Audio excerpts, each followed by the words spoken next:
everyone, Hilton Forrester here. Welcome to the Hilton Forrester Show. Today I've got a very special serial entrepreneur here, which I will get him to introduce himself.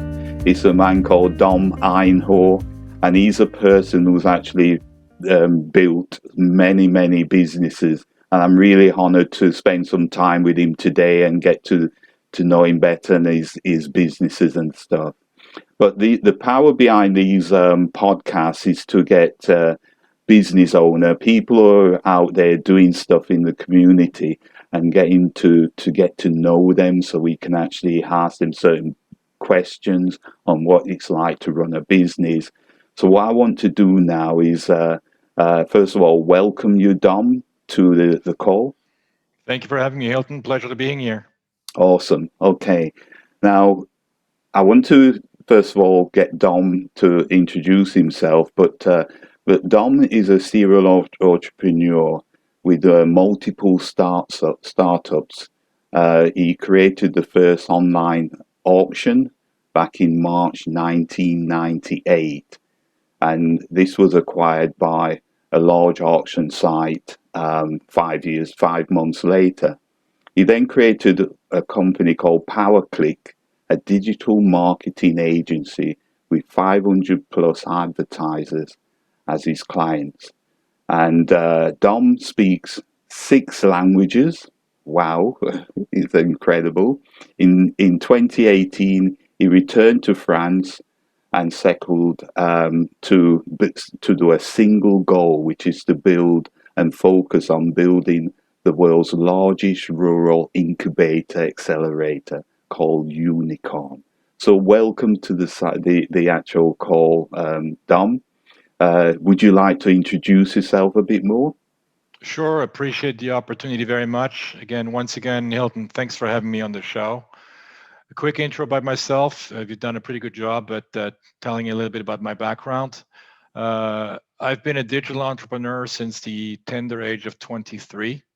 Wow. I moved to the US from France in 1993 with the sole purpose of launching a digital marketing company at that time. If in 1993, I'm somewhat of a dinosaur when it comes to digital marketing, in 1993, I was one of only 3 people that would be found online under digital marketing consultants. Wow. At that point in time, there was only one search engine called Yahoo, which in fact was a directory, not really a search engine. And obviously things have evolved tremendously since. We're going back 27 years. And for me, it's just, seems like it passed like a flash in the pan. So we've initially focused on helping other businesses set up shop on the internet.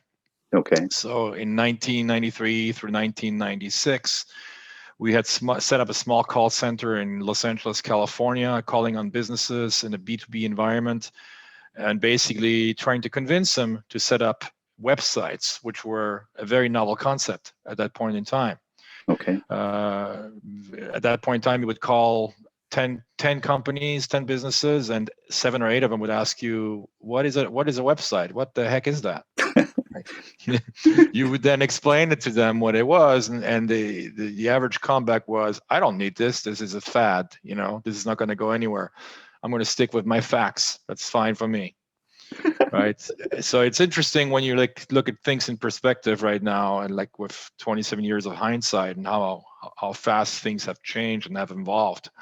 But over the course of the years, we became very quickly a pure play digital marketing agency, helping in particular financial services companies, travel companies. In the late 90s, virtually every major travel brand was a client of ours.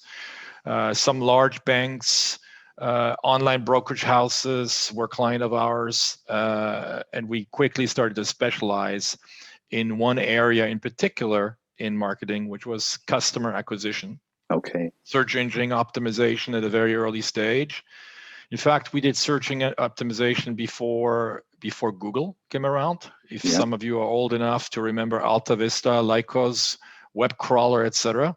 Wow. We were actually optimizing for those engines in the mid 90s.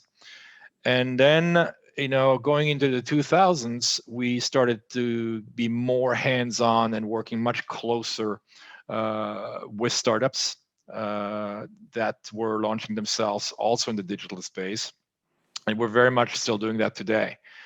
The core difference for myself personally, as far as my career is concerned, is that I've always, at least initially, I've been wearing the hat of a startup entrepreneur. Okay. And am still to a certain degree wearing it today. But I've somewhat, over the last 6 to 8 years, shifted more into a position of an angel investor, getting older, obviously, with more hindsight, and trying to instill some of the discipline that I grew up with, and become basically a big partner. When I say partner, that usually involves a cash investment plus a marketing investment, where we've set up here in the south of France, southwest of France, in our little town of Salat, that's Yeah. Sarlat, Okay. an incubator and accelerator that's pretty much the first of its kind. What makes us different than other incubators in larger cities is the fact that we are located in a small town of 8,000 to 9,000 souls in the winter, as of right now, and 3 million tourists during the year. We attract an awful lot of tourists. Okay. But we made the deliberate choice way before COVID to move into a smaller area, beautiful area, where you can enjoy a lifestyle at the same time grow your business. Yeah. So it's a lifestyle that's clearly not for everybody. I can understand that a lot of, especially younger people, prefer to be in a big city, be it London, Paris, New York, Los Angeles. No problem with that. I did it myself when I was younger. But if you take into consideration sky high rents, traffic, pollution, now with COVID, sanitary issues, Okay. you would quickly realize that maybe there is a plan B. And we are very much that plan B. We're basically, what we're telling both investors and startup entrepreneurs is that, look, if you've ever suffered, which everybody has, from high rents, high carrying costs, pollution, everything it brings about. I mean, I used to commute 3-4 hours in Los Angeles like it was nothing every single day. Yeah. And if you actually count the loss of opportunity that's incurred by the tremendous waste of time, we are able to show you a concrete, actionable alternative to that lifestyle, Right. while at the same time helping you grow your startup. Now, all things considered, we are very specialized. We only operate in the technology field. We only work with technology startups and with technology investors. So basically what we've created is an ecosystem, very much like Uber or Airbnb, Yeah. where you need to have a relative balance between supply and demand. On our side, the supply and demand consists of capital on one side and great startup concept and great startup ideas on the other side. So if you are Uber, if you only have drivers and no riders, you have a problem.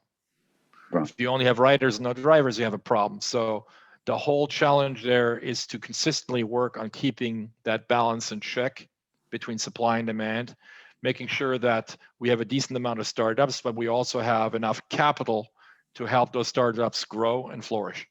And that's Right. in a nutshell what we're doing today. Awesome. That's a incredible business. Really, it is.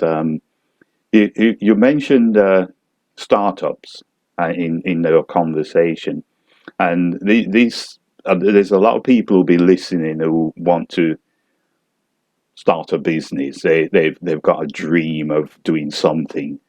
What kind of advice would you give somebody who was generally wanting to do that, to start a business? A number of things, and you can take it from a guy who's been there and done that. And when I say that, I certainly, with all the humility in the world, usually what I tell new entrepreneurs to come and see me asking for advice is that I may not necessarily be able to tell you what it is that you should be doing, but I can tell you with almost certainty what it is that you should not be doing. Okay. And the reason why I can tell you is because I've done those mistakes and you don't need to repeat them, right? So looking at it from the outside in, I think a big mistake that a lot of startup entrepreneurs are doing is they're missing the forest for the tree. And what I mean by that is they may think that there is a major problem that it will resolve with what they have, and they look at the tree in front of them and they keep staring at that tree. Okay, oh, that tree is dying, that tree is ill, that tree is sick. I'm going to dedicate my life to saving all the trees. That's more like a metaphor that I'm using right now. Yes.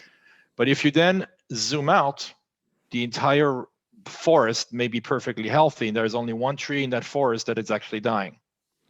So you've actually made that mistake of misjudging the market and maybe the need in the marketplace for what it is that you intend to offer.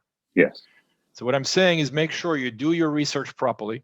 Yes. Make sure you validate your concept, not by yourself, but use initially a circle of friends and family, but go beyond that and really open yourself up to your idea or your concept being challenged pretty hard, literally being shut down. Okay. If someone does that constructively, they have all the best intentions in your mind, rather than having a friend patting you on your back and say, that's amazing, great idea, run with it. And then 2 years later, you waste all of your savings and potentially the investment of your friends and family, and it didn't work out, right? So don't be afraid of the reality calls very, very early on. Don't be afraid to challenge some of your most inner beliefs, because very often what we see in the startup world are 2, 5, 10, 50 different startups working on the exact same challenge at the exact same time and thinking they're the only one in the world to do that. Yes. Or not even doing routine market research where, oh, I really want to launch this app. Number one, why do you want to launch this app? Number two, what's the pain point that you're going to solve? Because there's no point being in business unless you resolve a big problem that's affecting your potential clients. Yes. Right. So we see a lot of vanity products being launched for no specific reason because it's the founder's passion. But that idea is not sustainable long term. If you don't directly address a market need, a problem, a friction point that your clients, are suffering from, or your potential clients are suffering from, you're not really offering them a solution to that problem, then you have no point being in business in the first place. Yes. So don't launch a business for the sake of launching a business, right? And very often we're blinded, myself included, by our passions that we want to turn into a business. It's not necessarily a smart thing to do, right? That being said, as long as you can have somewhat of an out-of-body experience, is what I call it. Imagine yourself sitting in a room working on whatever it is you're working on, your next great idea. Now, imagine being able to zoom out from your body. So the same metaphor I used the forest earlier, right? And you see yourself sitting at a desk. Who is sitting around you? Who's working with you on that project, right? Take a third-party perspective on yourself and on the rest of your team. And I think the team is also a very, very good thing to think of early, because a lot of startup entrepreneurs tend to start alone.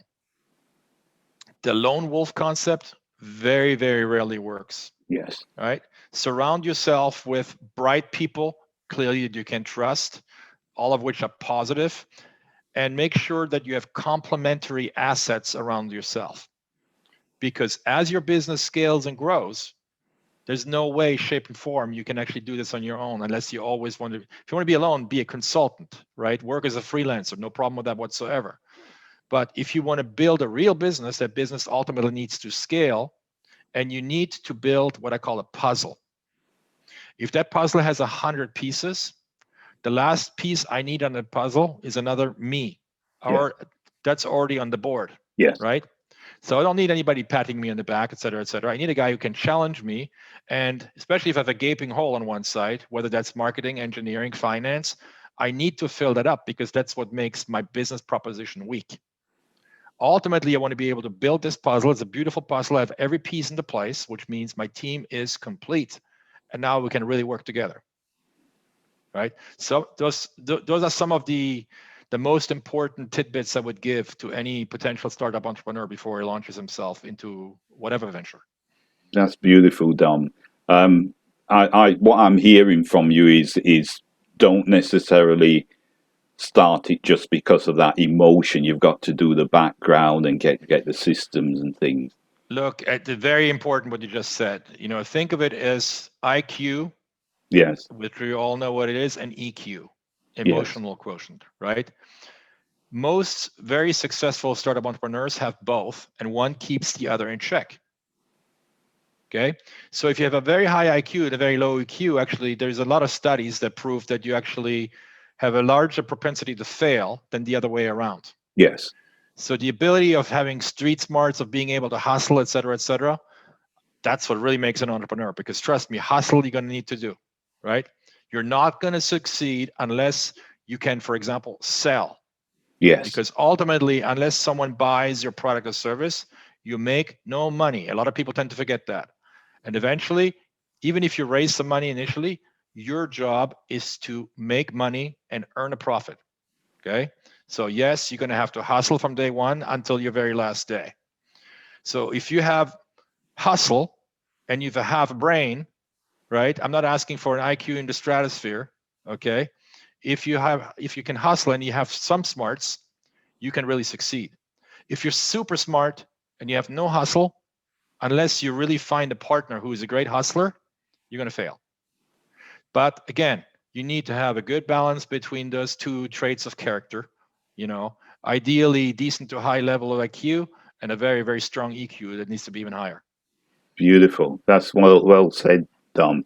What is the value of failing, in your opinion? The value of failing is basically getting you one step closer to validating your business model. And what you want to do is you want to fail as quickly as possible when actually you're trying an iteration, so that it saves you a lot of money, Okay. okay, and a lot of time. So basically what you want to do, and we do this very, very often with marketing campaigns, we try something with a very small budget, we see if it works, we iterate very, very quickly. If it doesn't convert, we stop it instantly, we cut our losses. Right. That's a mini failure, Yes. right? But philosophically speaking, I'm going to use a little bit of storytelling here to let you basically teach you what really failure really means, at least from my perspective. Okay. When I started in this business, I hustled because I had no choice. I started with zero money, and the only way for me to make money was to bring in revenue.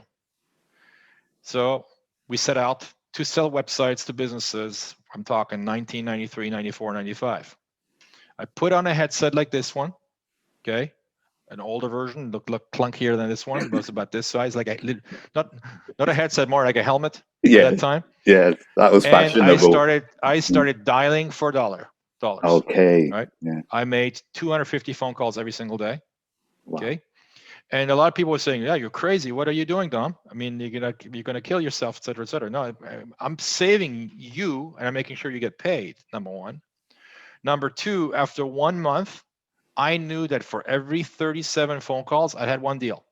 Right. So, okay, on average, of course, on average, it didn't just like clockwork happen every 37th call. But I knew that systematically I would have to go through 36 failures in order to have one success.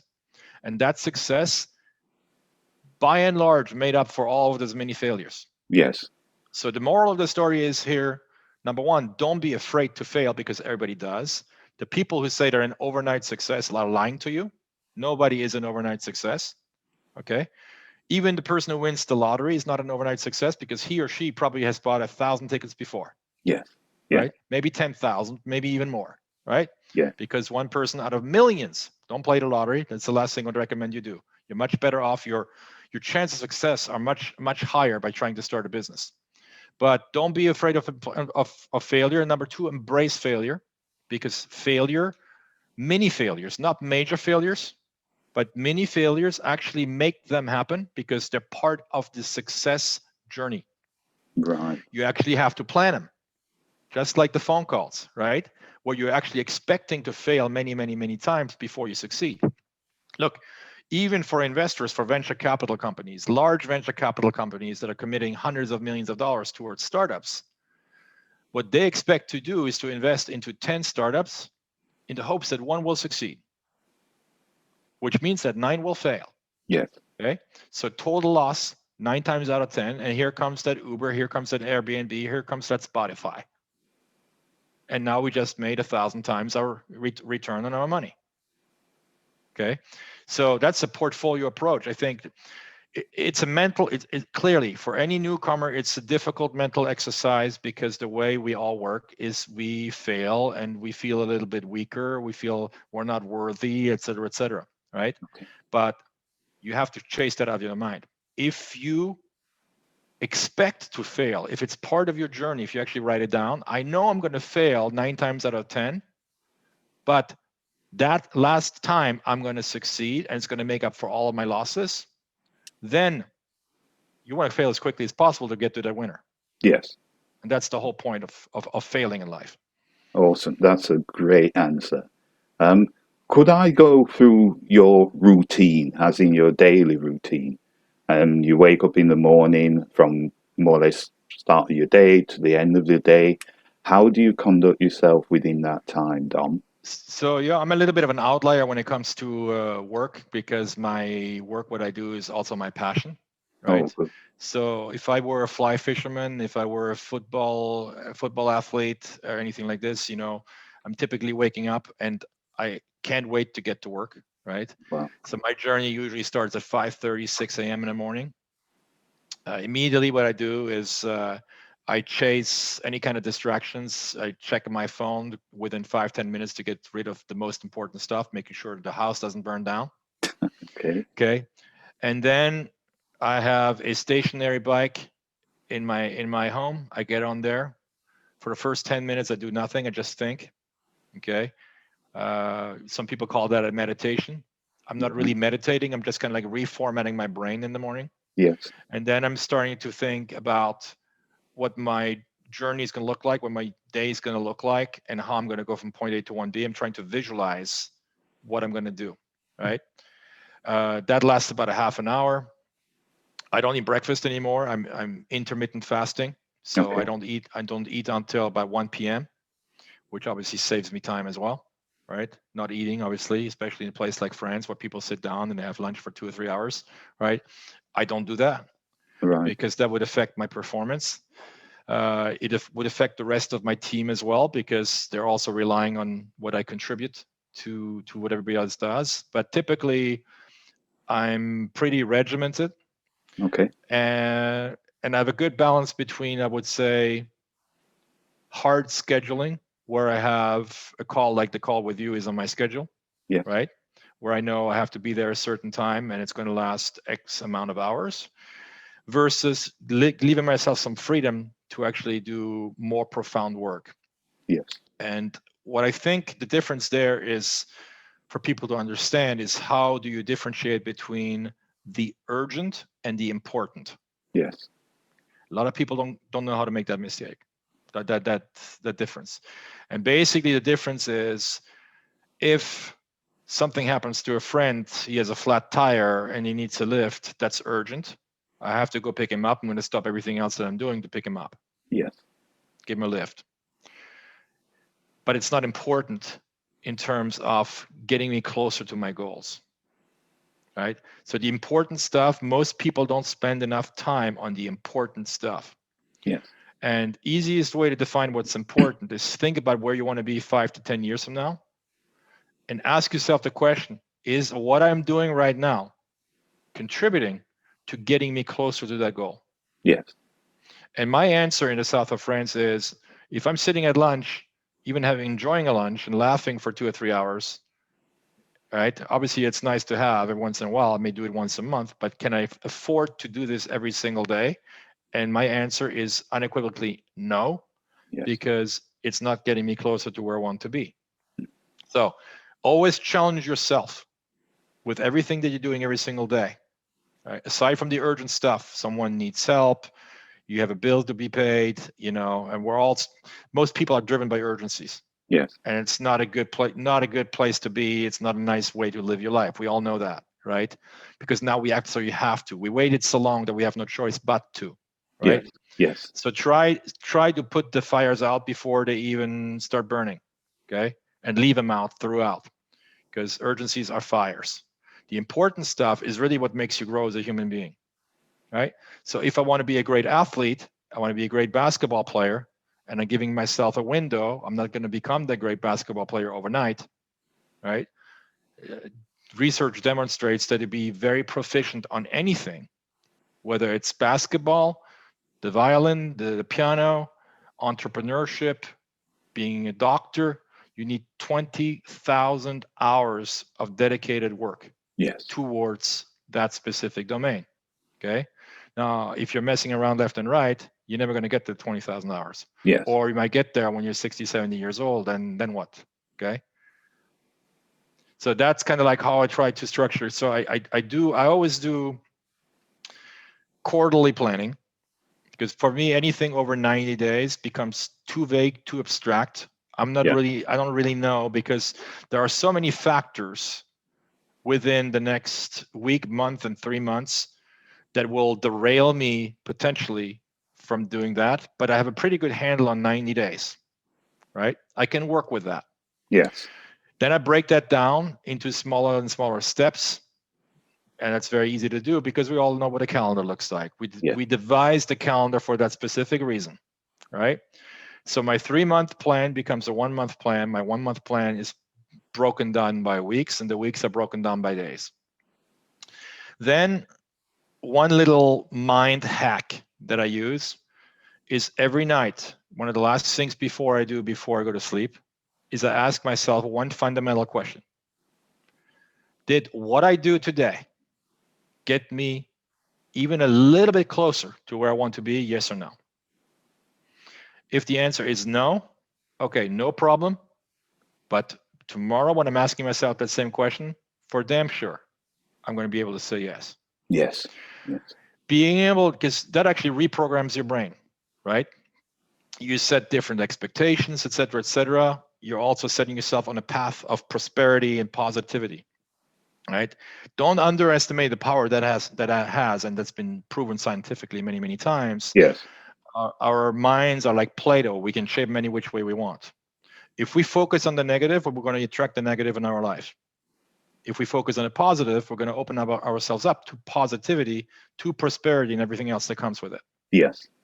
Absolutely. So chase the negative. There's one line, I forget which psychologist used that line. It's a very, very powerful one that goes like this: you cannot afford the luxury of a negative thought, right? Clearly, luxury and negativity are contradictions, right? They're contradicting each other. So it's almost like a shocking phrase. But basically, what that psychologist is meant to say is that, look, it's too costly to you personally to think negatively, because the only thing we'll do is we'll attract more negative.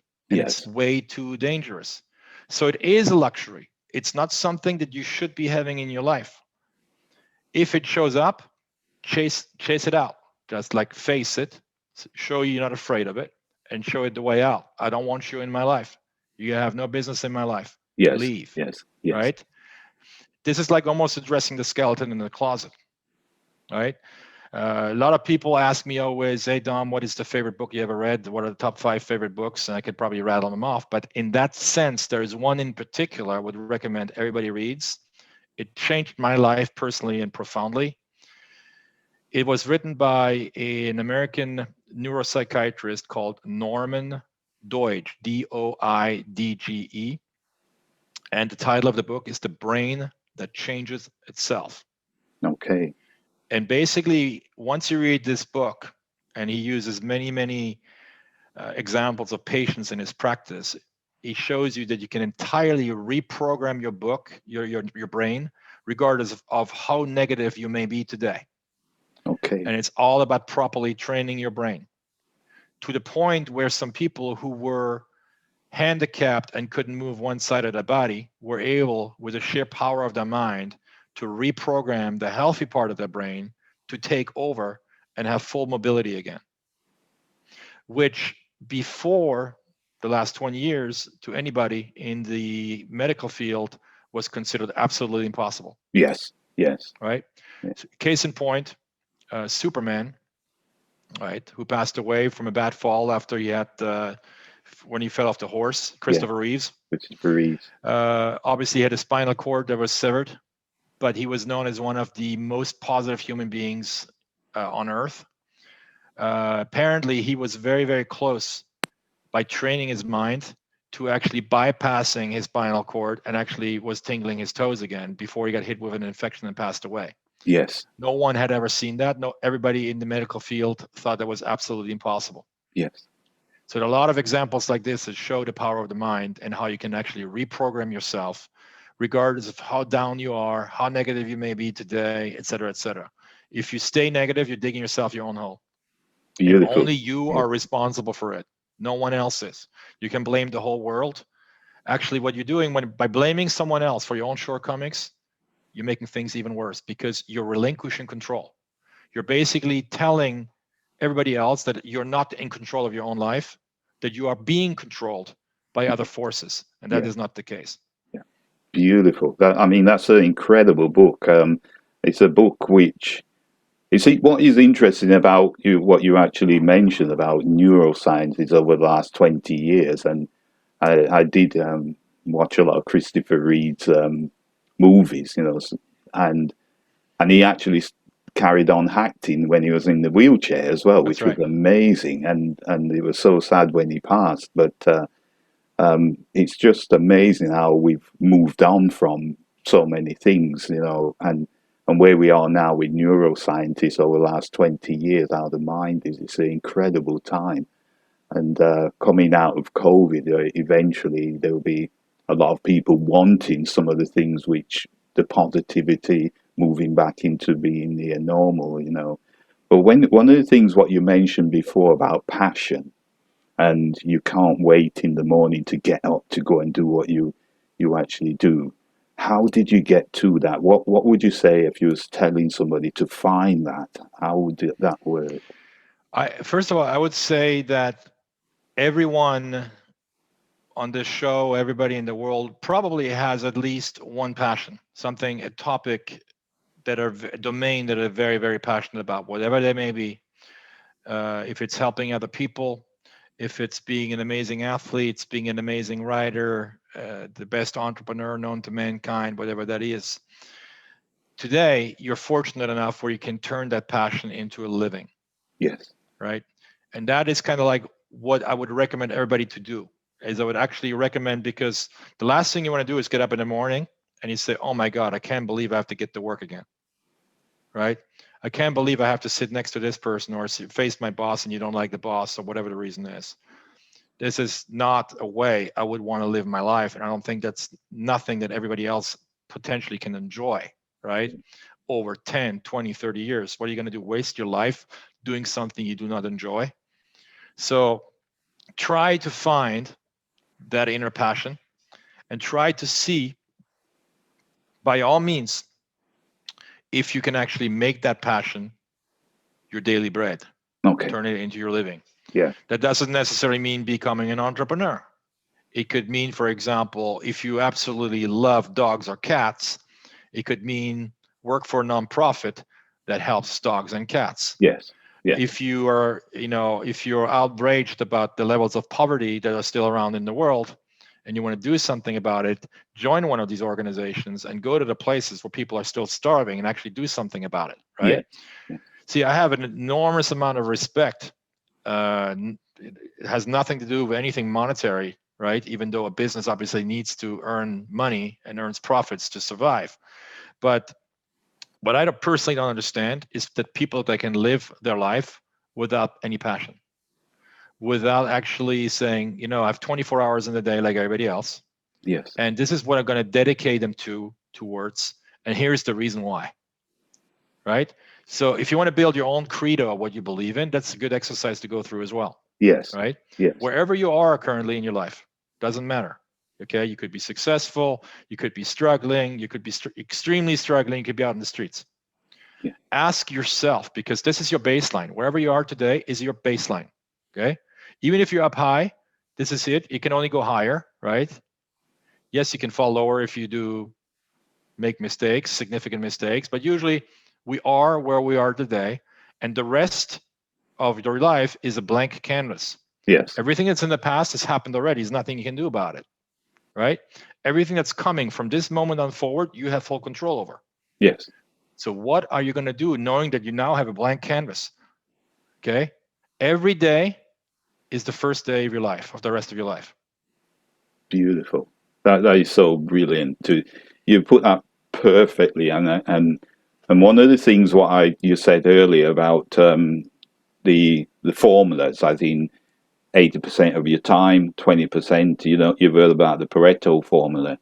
Yeah. Could you expand on that area? Because I know you've got your systems and things, what you actually do. How do you actually work with that area? So I think the Pareto Principle is been proven somewhat true for many, many years, right? And there may be some deviation from one domain, from one industry to another, where it's less pronounced or more pronounced. But I think that as a rule, you're 100% correct that 80% of our success comes from 20% of the time we spend, our efforts, our investment, et cetera, Yes. right?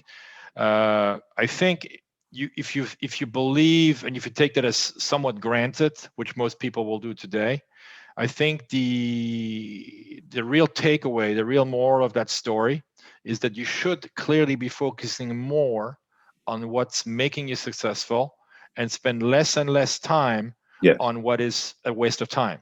So Right. maybe instead of watching 3 hours of Netflix Prime Video or whatever the hell it is every night, if I make that 2 hours or an hour and a half, maybe if I watch one episode versus 3, it will give me the discretionary time to become more proficient, learn additional language, learn a coding language, become a JavaScript developer, whatever the heck it is, right? But we all have 24 hours in a day. Yes. And the old excuse, I just don't have any time, is absolutely proven invalid every time we challenge it. The reason why it's proven invalid is because no one in the world, amongst 7 billion people and souls, has more than 24 hours in a day. Yes. We're all gifted the exact same amount of time, Yes. yet certain people perform at a much higher level than others. Okay? Yeah. So time is the great equalizer. Okay? You always have, obviously, questions left or right in the political spectrum, and I'm neither left or right nor middle, right? I'm kind of like on my own train in that Yeah. sense. But they're all trying to tell you why you are in a position and for what reason. Don't Yeah. believe them, okay? Yes. Because what they're trying to tell you is to try to box you in to a certain demographic group, et cetera, et cetera. I'm sorry, I'm not a demographic group. I'm myself, right? And I don't need to tell you, Mr. Politician, in which box I belong. Yes. I don't belong in any box. Yeah. That's the reason why I'm able to think outside the box. By definition, if I'm in a box, I cannot think outside the box. Yes. And in order to really lead my life to its fullest potential and to move forward according to my prerogative, I need to be outside the box, not inside. Beautiful. That's wonderfully put. Before I ask my last question, Dom, where can everybody find you online, or do you want to talk about your project a bit more? Sure. First of all, anybody want to find us? I'm on LinkedIn. Okay. Dom Einhorn, DOM as in Mary, Einhorn, which means unicorn in German, is EIN as in Nancy, HORN. Feel free to reach out to me on LinkedIn. Our corporate website for Unicorn is unicornincubator.com. That's unicorn with a Q, as Yeah. you can see behind me. Aside from that, we're launching a major startup meets capital event in Sala, France on October 1, 2, 3 of 2021. Yes. An amazing event that will bring together between 1,000 and 1,200 investors and startups over a 3-day weekend. You can pre-register for that event on startupsupercup.com, Okay. all in one word. And that's pretty much it. Yeah. Awesome. Okay. What kind of the last question then, Dom? What kind of impact would you want to leave on the world? That has changed over the years, right? And I guess as we get older, we kind of like become more aware as to the legacy that we want to leave. Yeah. I would say early on in my life, when I was a young startup entrepreneur, I really wanted to get on the map and build some technologies, in particular marketing technologies, that could really impact other businesses, help them grow a lot faster. Today, I still want to do that to a certain extent. Yeah. But if I look forward as to what I want to do for the next 500 years of my life, as we should most be concerned about, I would say I'm more looking towards being able to empower other young entrepreneurs, Awesome. making sure they don't commit the same mistakes that I committed, and helping them on the path of success by giving them access to a complete ecosystem, which we've built here at Unicorn, that pretty much ensures their success. You really have to want to fail, given the type of support that we provide. Yeah. That support is legal, is accounting, is graphic design, is development, both web and mobile. Tremendous amount of marketing because we have an accelerator, a dedicated accelerator. Yes. So really what I want to do is identify great ideas, identify great co-investors, because every deal that we incubate, I personally invest in. Okay, that's by rule. So don't take my word for it. My money Okay. is on the line as well, Yes. which is important when you're pitching another investor, right? So we're fully invested in every deal. We clearly believe in it because our money is on the line. We have a lot of skin in the game. And again, I would love to be able to say one day that I've helped a few thousand startups Yeah. come to fruition and let them make the impact on the world, but that I was a part of that. Beautiful. Dom, thank you so much. It's been really impactful the entire time I spent with you. And I just want to say that I wish you the best with what you're actually doing, the Unicorn brand behind you there, which is amazing. So thank you for spending some time with me today. Appreciate it very much, Hilton. You have a great weekend. Okay. Thank you. Take care.